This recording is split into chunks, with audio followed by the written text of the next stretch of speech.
करने वाले हैं पवन सिंह के विदाई गीत को लेकर कि कब तक आप लोगों के बीच में पवन सिंह का विदाई गीत सुनने और देखने को मिलने वाला है। तो हम इस वीडियो में पूरी जानकारी देने वाले हैं, तो हमारे वीडियो को लास्ट तक बने रहिए। तो बात करें पावर स्टार पवन सिंह के विदाई गीत की, तो उसकी जानकारी हम आप लोगों को देंगे। उससे पहले आप लोगों को बता दें कि इस नवरात्रि में पवन सिंह के 3 गाने ही रिलीज किए गए हैं। तो हम बात करेंगे कि किस गाने पर कितने मिलियंस व्यूज मिले हैं और किस गाने पर कितना प्यार आशीर्वाद मिला है। तो बात करें पहले गाने की, तो गाने का नाम है पूछे पवनवा MI। इस गाने को माँ अम्बे शक्ति चैनल से रिलीज किया गया। इस गाने पर 5 मिलियन व्यूज हो चुके हैं। और दूसरे गाने की बात करें जिस गाने का नाम है लामी लामी केस, इस गाने को टी सीरीज कंपनी से रिलीज किया पर भी 5 मिलियन व्यूज हो चुके हैं। और तीसरे गाने की बात करें जिसका नाम है माई की आरती उतारा चला, इस गाने पर 2 मिलियन व्यूज हो चुके हैं। तीनों गाने पर भरपूर प्यार आशीर्वाद मिल रहा है। अगर जो भाई यह तीनों गाने नहीं सुने हैं तो एक बार जाइए सुनिए, आप लोगों को यह गाना अच्छा लगेगा। अगर सुन लिए तो कमेंट बॉक्स में जरूर बताएं कि आप लोगों को तीनों गानों में से कौन सा गाना बेस्ट लगा।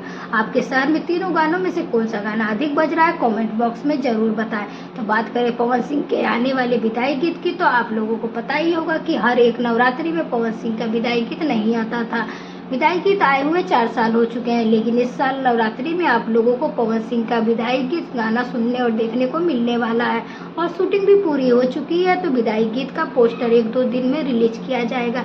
4 साल बाद पवन सिंह का विदाई गीत गाना आ रहा है। तो कमेंट बॉक्स में बताएं आप लोग विदाई गीत को लेकर कितने एक्साइटेड हैं। और अगर आप भी हैं पावर स्टार पवन सिंह के फैन तो इस वीडियो को लाइक करें और साथ ही साथ चैनल को जरूर सब्सक्राइब करें। Thank you.